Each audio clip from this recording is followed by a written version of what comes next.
గుండెల్లో భయము కలిగి బతకాలి. ఒకటి అన్యాయంగా దోచుకునేటప్పుడు లెక్క చెప్పాలి కదా.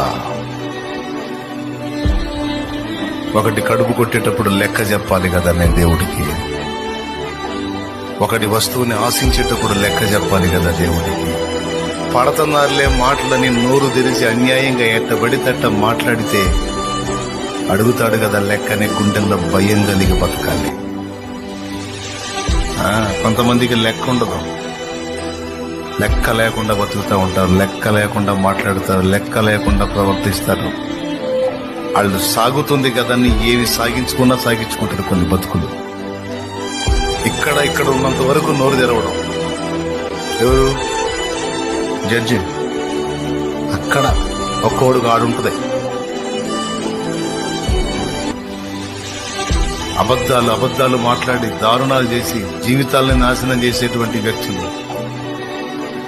నిందా ప్రచారాలు చేసే వ్యక్తులు. అదే తప్పు కదా, అది నిజమో కాదో తెలియదు. అన్యాయంగా ఆ బిడ్డ మీద అబాండాలు వేస్తున్నాం. అయ్యో, ఒకవేళ అది అబద్ధమైతే మనం నాశనం అవుతాం కదా, మనకు పాపం కదా.